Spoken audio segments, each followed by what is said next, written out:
MLA K Rama കൂടി ചേരുന്നുണ്ട്. Shrimati K Rama, ഇവിടെ എന്താണ് ഒരു പൊതുപ്രവർത്തനം പറഞ്ഞുകൂടാത്ത, ഹരിഹരൻ പറഞ്ഞുകൂടാത്ത അങ്ങേയറ്റം വഷള് വർത്താനം പറഞ്ഞു എന്നത് മാത്രമല്ല, CPM-ന്റെ രാഷ്ട്രീയമായി ചാർജഡായി വാഗ്പോരിൽ അങ്ങോട്ടും ഇങ്ങോട്ടും നിൽക്കുന്ന വടകരയുടെ രാഷ്ട്രീയ ഭൂമിയിൽ CPM-ന് ഒന്നാം തരം ഒരു ആയുധം ചെത്തിമിനുക്കി കയ്യിൽ വെച്ച് കൊടുത്തു അങ്ങയുടെ പാർട്ടി നേതാവ് രമ.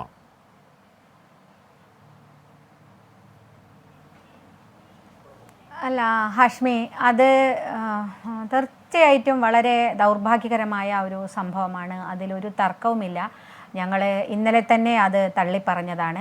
ഒരിക്കലും സംഭവിക്കാൻ പാടില്ലാത്ത, ഒരിക്കലും പറയാൻ പാടില്ലാത്തതാണ് എന്ന കാര്യത്തിൽ ഞങ്ങൾക്ക് ഒരു സംശയവും ആ കാര്യത്തില്ല. അത് ഹരിഹരനും ബോധ്യപ്പെട്ടതാണ്.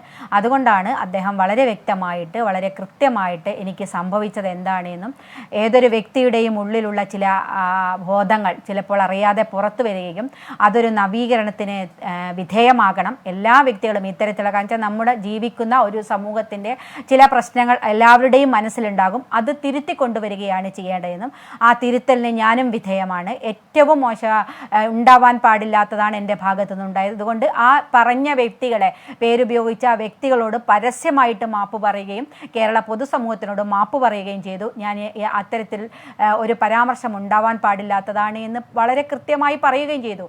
ഞങ്ങൾ RMB എന്ന നിലയ്ക്കും എടുത്ത സ്റ്റാൻഡും അതുതന്നെയാണ്. അദ്ദേഹത്തിൻ്റെ ഭാഗത്തു നിന്നുണ്ടായ ഈ പരാമർശത്തിനെതിരെ അതിശക്തമായ നിലപാടെടുത്തു. അതിൽ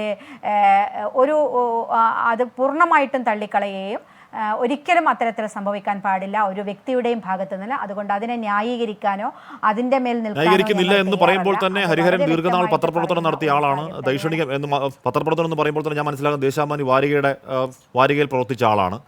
ദൈക്ഷണിക മേഖലയിൽ വ്യവഹാരം നടത്തുന്ന ആളാണ്. അദ്ദേഹത്തിൻ്റെ എന്താണ് നേരത്തെയുള്ള പ്രസംഗങ്ങൾ നല്ല രസത്തോടെ, നല്ല ബൗദ്ധികതയോടെ കേട്ടിരിക്കാൻ സുഖമുള്ള പ്രസംഗമുള്ള ആളാണ് ഹരിഹരൻ. അത് പറയുന്നത് ഇപ്പം അദ്ദേഹം എത്രത്തോളം മാപ്പ് പറഞ്ഞെന്ന് പറഞ്ഞാലും അങ്ങേയറ്റം ദൗർഭാഗ്യകരമാണ്. കെ രമ, അങ്ങേയറ്റം ദൗർഭാഗ്യകരമാണ്. അല്ല, അതിലൊരു സംശയമില്ല ഹാഷ്മി, ദൗർഭാഗ്യകരമാണ്. അത് തന്നെയാണല്ലോ ഞങ്ങൾ ഇന്നലെ മുതൽക്കേ പറയുന്നത്. ആ ഭാഗത്തേക്ക് കടക്കാനേ ഞാൻ തയ്യാറല്ല. അത് ദൗർഭാഗ്യകരമാണ്. അതൊരിക്കലും സംഭവിക്കാൻ പാടില്ലാത്തത് തന്നെയാണ്. ഒരു വ്യക്തിയുടെ ഭാഗത്തുനിന്നും ഉണ്ടാകരുത്. ഇത് മാത്രമല്ല ഹാഷ്മി, ഒരാളും സ്ത്രീവിരുദ്ധമായ ഒരു പരാമർശങ്ങളും തങ്ങളുടെ വാക്കുകൊണ്ടോ നോക്കുകൊണ്ടോ ഉണ്ടാകാൻ പാടില്ല എന്നത് തന്നെയാണ് നാം ഇപ്പോഴും പറഞ്ഞുകൊണ്ടിരിക്കുന്നത്. അതാണ് വേണ്ടത്. പക്ഷേ പലപ്പോഴും സ്ത്രീകൾ ഈ തരത്തിലേക്ക് പ്രസംഗത്തിലായാലും മറ്റും അവർക്കെതിരെ മോശമായിട്ടുള്ള പരാമർശങ്ങൾ ഉണ്ടായിക്കൊണ്ടിരിക്കുകയാണ്. അതിന് കക്ഷി രാഷ്ട്രീയ ഭേദമൊന്നുമില്ല. എല്ലാ നേതാക്കളുടെ ഭാഗത്തു നിന്നും പ്രാവശ്യമായിട്ട് നമ്മൾ കേട്ടുകൊണ്ടിരിക്കുന്നതാണ്. അത് തിരുത്തുക, അതെല്ലാവരും തിരുത്തുക. എല്ലാവർക്കും ഇതൊരു മാതൃകയാണ്. ഞാൻ വിചാരിക്കുന്നു ഈ ചർച്ച പോലും ഏറ്റവും പോസിറ്റീവായിട്ടാണ് ഹാഷ്മി ഞാൻ കാണുന്നത്. ഇന്നലെയൊക്കെ നിങ്ങൾ നടത്തിയ ചർച്ച, ഇന്ന് നടത്തുന്ന ചർച്ച, തീർച്ചയായിട്ടും ഇത് വളരെ പോസിറ്റീവായിട്ടാണ് ഞാനതിനെ കാണുന്നത്. ഇതൊരു തിരുത്തലാവട്ടെ. ഇത്തരം ചർച്ചകൾ അങ്ങനെ രൂക്ഷമായ വിമർശനങ്ങളും ഇത് ഒക്കെ ഉണ്ടായെങ്കിൽ മാത്രമേ നമ്മുടെ സമൂഹത്തിൽ ഇത്തരത്തിലുള്ള തെറ്റുകൾ ആവർത്തിക്കാതിരിക്കുകയുള്ളൂ. ഇത് മാറി മറ്റൊരു ചിന്തയിലേക്ക് ആളുകൾ വരികയുള്ളൂ. അതിനേക്കാൾ കൂടുതൽ ആസുരമായ ഒരു സാഹചര്യം അവിടെ നിൽക്കുകയാണ്. ഹരിഹരൻ പറഞ്ഞത് അങ്ങേയറ്റം മോശമായി. അതിന് ഒരു തരത്തിൽ ഞാൻ വ്യക്തിപരമായി മാപ്പ് പറഞ്ഞു എന്ന് പറയുമ്പോൾ പോലും ഹരിഹരനോട് തീർത്ത അമർഷം എൻ്റെ ഉള്ളിലുണ്ട്. അത് എൻ്റെ വ്യക്തിപരമായ കാര്യം പോട്ടെ. അതിനപ്പുറം ആസുരമായ കാര്യം അവിടെ നിൽക്കുകയാണ്. ഇലക്ഷൻ കഴിഞ്ഞ് മാസം 1 ആവാൻ പോവുകയാണ്. ഇലക്ഷൻ സമയത്തുണ്ടായ അതിൻ്റെ തുടർച്ച എന്ന മട്ടിൽ, എന്നാൽ അത് അടങ്ങുകയല്ല, അത് നാൾക്ക് നാൾ കൂടുതൽ വർദ്ധിച്ചു വരികയാണ്. വടകര എന്ന മേഖലയെ തെരഞ്ഞെടുപ്പ് ഫലം അങ്ങനെ ഉണ്ടാവാതിരിക്കട്ടെ എന്ന് പറഞ്ഞാൽ അങ്ങേയറ്റം സംഘർഷഭരിതമാക്കിയേക്കാവുന്ന രീതിയിൽ കാര്യങ്ങൾ പുരോഗമിക്കുകയാണ്. അവിടെ കാര്യങ്ങളെ സമാധാനപ്പെടുത്താൻ RMB-ക്കടക്കം ഉത്തരവാദിത്വം ഇല്ലേ കെ രമ? അല്ല, അത് ആരാണ് ഇതിനകത്ത് ഉത്തരവാദികളായിരിക്കുന്നവർ ഹാഷ്മി? ആരാണ് ഇത് തുടക്കം മുതൽക്കേ കൊണ്ടുവന്നത്? ഇത് അവസാനിക്കണം എന്ന് പറഞ്ഞ് വളരെ നേരത്തെ അതിനകത്ത് ഇടപെട്ട ആളുകളാണ് ഞങ്ങളൊക്കെ. അതിലൊന്നും ഒരു തർക്കവുമില്ല. ഇത് കൊണ്ടുപോകരുത്. ഈ ചർച്ചകളെയും ഇത്തരത്തിലുള്ള വിഷയങ്ങളും വീണ്ടും വർദ്ധിച്ചു. ഒരു വടകര എന്ന് പറയുന്ന രാഷ്ട്രീയമായിട്ട് വളരെ പ്രബുദ്ധമായൊരു മണ്ഡലമാണ്. അവിടെ ആളുകൾക്കിടയിൽ നിങ്ങൾ പറയുന്ന പോലെ ഇത്തരത്തിൽ രൂക്ഷമായ വിഷയങ്ങളൊന്നും അവിടെ ഇല്ല. ഈ പ്രശ്നങ്ങൾ കഴിഞ്ഞ് അത് ഊതി വീർപ്പിച്ച് ഉപയോഗിച്ച് ചില പ്രശ്നങ്ങൾ ഉണ്ടാക്കാൻ വേണ്ടിയുള്ള ശ്രമങ്ങൾ നടത്തുകയാണ്. അത് നടത്തി നിങ്ങൾ നോക്കൂ, നേരത്തെ വർഗീയപരമായിട്ടാണ് വിഭജിക്കാനുള്ള ഏറ്റവും വലിയ ശ്രമമാണ് ഇലക്ഷൻ കഴിഞ്ഞതിന് ശേഷം നടന്നൊരു പ്രശ്നം അതായിരുന്നല്ലോ അവിടെ. അതിനെതിരായിട്ടാണല്ലോ പരിപാടികളൊക്കെ പിന്നീട് സംഘടിപ്പിച്ചതും. ഇന്നലെ ഞങ്ങൾ സംഘടിപ്പിച്ച പരിപാടിയും അത് തന്നെയായിരുന്നല്ലോ. അവിടെ ഉണ്ടായിരുന്ന ഒരു പ്രയോഗം, കാഫിർ പ്രയോഗം. അത് നടത്തിയ ആൾ ആരാണെന്ന് കണ്ടുപിടിക്കാൻ എന്താണ് ഇവിടുത്തെ പോലീസിന് കഴിയാതെ പോകുന്നത്? എന്താണ് ഇവിടുത്തെ സൈബറിന് കണ്ടുപിടിക്കാൻ കഴിയാതെ പോകുന്നത്? അതാണല്ലോ ചോദ്യം. നിങ്ങൾ ഇത് ആരാണ് ഇതിനകത്ത് കളിക്കുന്നത്? ആരാണ് ഇതിൻ്റെ പിന്നിലുള്ളത്? അവരെ നിയമത്തിന് മുന്നിൽ കൊണ്ടുവരികയും ചൂണ്ടിക്കാണിച്ച് അവരെ അറസ്റ്റ് ചെയ്ത് നടപടി സ്വീകരിക്കുകയുമാണല്ലോ വേണ്ടത്. എന്തേ അതിലേക്ക് പോകാത്തത് ഹാഷ്മി? ഈ ചർച്ച വീണ്ടും വീണ്ടും ഉണ്ടായിക്കോട്ടെ എന്ന് വിചാരിച്ച് പോകുന്നതിൻ്റെ കാരണം എന്താണ്? അതാണല്ലോ ഇതുവരെ അറസ്റ്റ് ചെയ്തില്ലല്ലോ, കേസെടുത്തിട്ടല്ലോ. ആ വ്യാജ സ്ക്രീൻഷോട്ട് വന്നതിൻ്റെ ആളെ കണ്ടെടുത്തണം പറഞ്ഞ് ആരുടെ പേരിലാണോ വന്നത് അയാൾ അന്ന് തന്നെ മാധ്യമങ്ങളുടെ മുന്നിൽ വന്നു ഞാനത് ചെയ്തിട്ടില്ല എന്ന് പറഞ്ഞ് SP-ക്ക് തൻ്റെ ഫോൺ കൈമാറുകയും ചെയ്താൽ നിങ്ങൾ പരിശോധിക്കൂ, ഇതിനകത്ത് എൻ്റെ ഫോൺ അത് ചെയ്തിട്ടുണ്ടോ എന്ന് പറഞ്ഞ് കൊടുത്തിട്ടുണ്ടല്ലോ. അതില്ല എന്ന് പറഞ്ഞ് പോലീസ് തിരിച്ചു നൽകി. അതിനുശേഷം അത് ആരാണെന്ന് കണ്ടെത്താനുള്ള ശ്രമം നടത്തിയോ? എന്താ പോലീസ് ചെയ്യാത്തത്? ആരാണ് ഇവിടെ ഭരിക്കുന്നത്? ആരുടെ കയ്യിലാണ് ആഭ്യന്തര വകുപ്പുള്ളത്? അപ്പോൾ ഇത് അവസാനിപ്പിക്കേണ്ടവർ അത് അവസാനിപ്പിക്കാൻ തീരുമാനിക്കുന്നില്ല ഹാഷ്മി.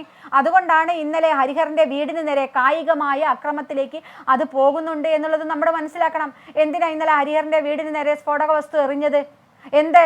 അദ്ദേഹം ഈ തരത്തിൽ, ഞാൻ പറഞ്ഞില്ലേ, ഒരു വ്യക്തി ചെയ്ത ഒരു തെറ്റ് എന്ന് പറയാം, അദ്ദേഹം അത് ഏറ്റുപറഞ്ഞു, മാപ്പ് പറഞ്ഞാൽ അത് അയാൾ തിരുത്തുക എന്നുള്ളതാണ്. അയാളുടെ അടുത്ത് നിങ്ങൾക്കോ എനിക്കോ ഒക്കെ ഉണ്ടാവും ആ തരത്തിലേക്ക് പറയാൻ പാടില്ലാത്തത് പറഞ്ഞു എന്ന്. പക്ഷെ അയാൾ തിരുത്താൻ തയ്യാറായാൽ അതൊരു മാതൃകയായിട്ട് നമ്മൾ കാണണ്ടേ?